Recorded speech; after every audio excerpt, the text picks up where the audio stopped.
Hi, welcome to the pursuit of the truth. It is still, is it the 10th or is it the 11th? It's the 10th of April 2018. And I thought what I might do with these is, in between my ramblings and rants about things that spark my mind or attention, I thought I would go through some of the conspiracies and what I think raises questions. So I thought I'd start with the moon landing. I don't know if that is officially the first major conspiracy. Was that before JFK? Actually, JFK was first, wasn't it? Anyway, doesn't matter. So, obviously, one of the main things is the photos, and there is a long debate over this.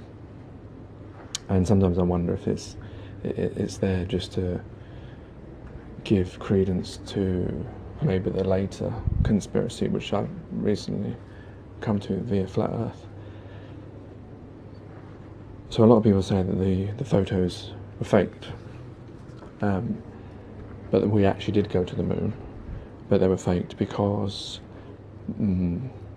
just in case it didn't happen, just in case they couldn't get up there, they would have had to have had, they wouldn't want to be embarrassed, and because of the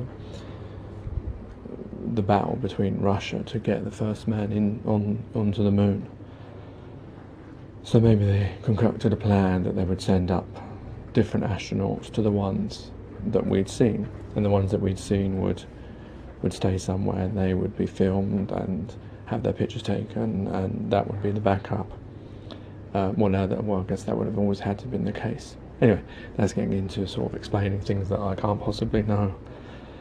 But the fact is, when you look at the photos, there are problems with them. And a lot of people question the lighting. Some people question there's a rock with C written on it, which could be a prop. There's obviously the waving flag, and also the crosshairs. The pictures that the crosshairs go behind rather than front.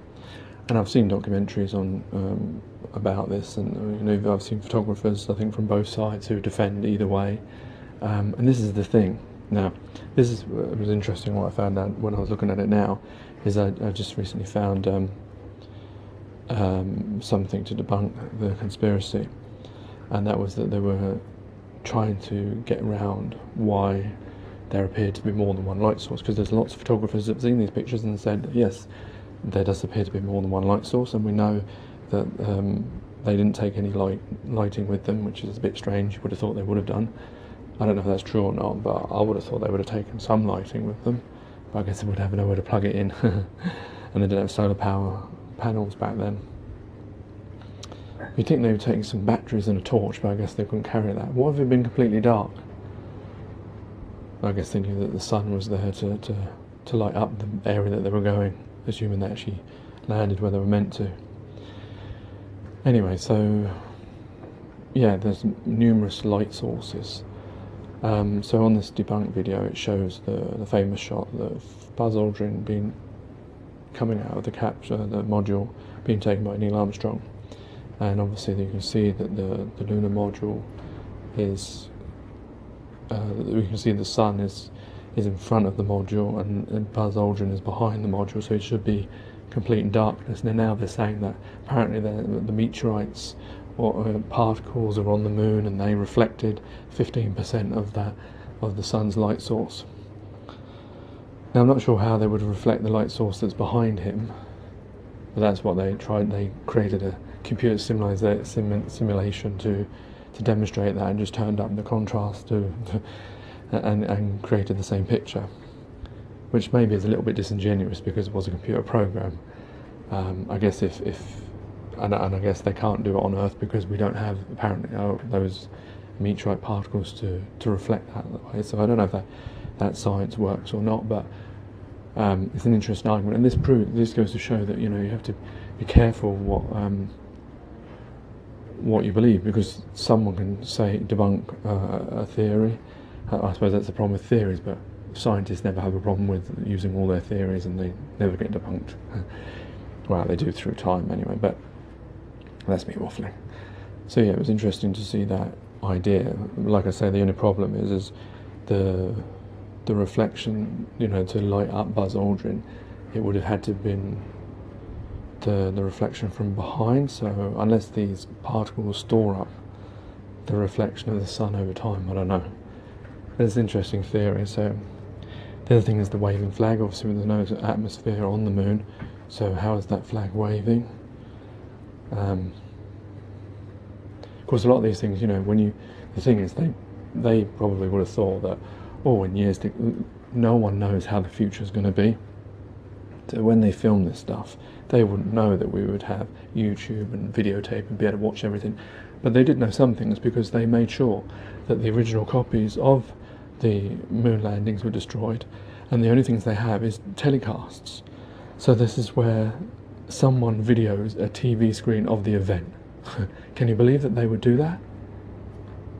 I can't believe that's true. And I'm surprised that they managed to get the signal, from the moon with that technology down to the Earth.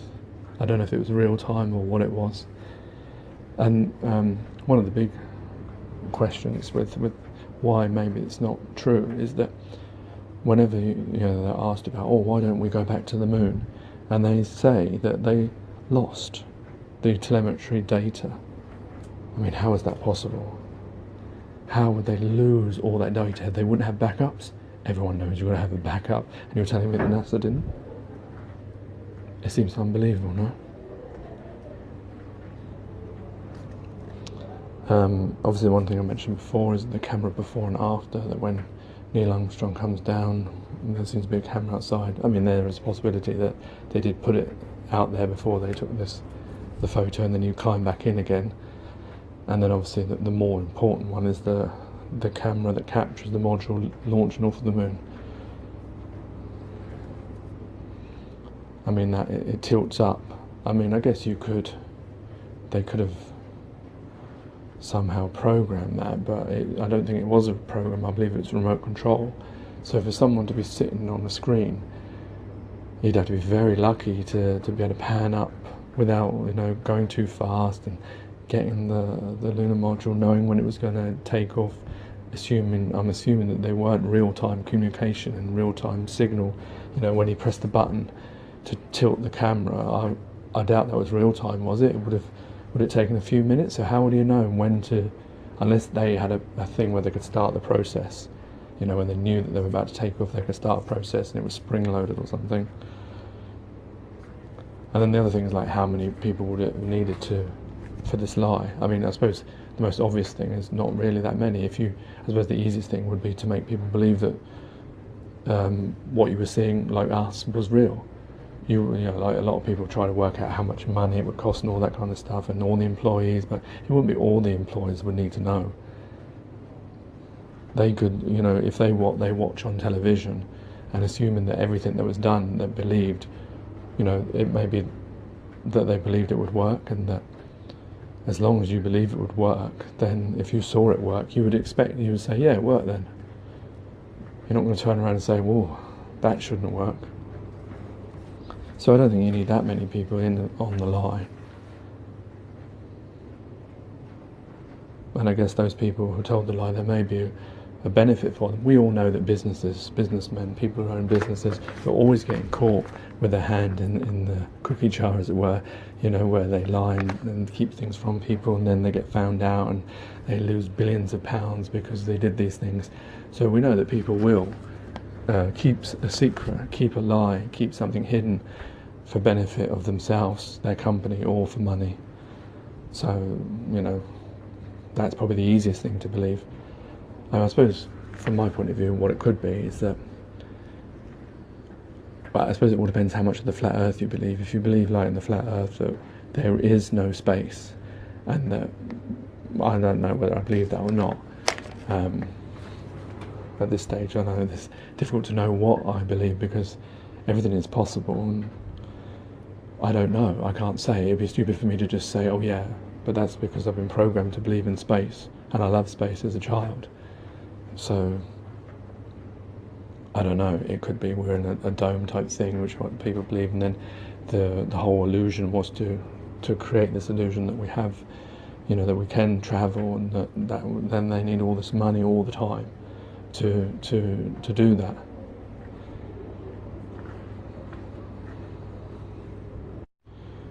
But I believe that there may be space. Because the thing is, they say that it can't be the way it is. Well, the problem is they're saying that you can't, if we are in a vacuum, if there is a vacuum outside, assuming that the vacuum is completely a complete vacuum. I guess it must be, but that's what they say, isn't it? There's no air outside, and we've got all this air inside. Then you need something to contain that, to keep the air inside from seeping outside. And so to break that barrier would allow that air to be sucked out like a balloon when it's opened and it discharges. Unless there was some equal... Oh, I suppose the thing is, we don't know. If we're believing what we've been told is a lie, there may be spaces full of air, and then we don't need a vacuum. There's no vacuum, so it wouldn't be a problem for a spaceship, a shuttle, to fly from Earth to the moon, because there's air everywhere, and so when it leaves Earth's atmosphere, there's nothing. It's not a vacuum, so that I guess it depends whether we believe that. Because the thing is, we believe that space has no air, and therefore it's a vacuum, but that could be a lie. So that's what I think I'm believing, that there are these things, as we can see them through telescopes, but we don't know what they are. So I'm open to that possibility. Whether we could get to them, I suppose it would be easier to try and have a backup plan, that we've got lots of these films. So is it that we did actually go there, but the people we've seen are not the actual ones, because they wouldn't be able to get that film stock, because that was another thing, that the radiation would have destroyed all the film stock, when it passed the Van Allen belt, assuming that's true as well. So maybe that's the reason why they had to make the film. Or the thing is, we never went up there and they just faked the film. I guess the real point is, there's lots of question marks when you come to the photos, when you come to the lighting, when you come to losing the telemetry data. It's all very convenient and raises questions which will probably never be answered. Anyway, so that's what I thought about the moon landing. I'm sure I will continue on it some other time. Anyway, for now, take care, take it easy, God bless, and peace.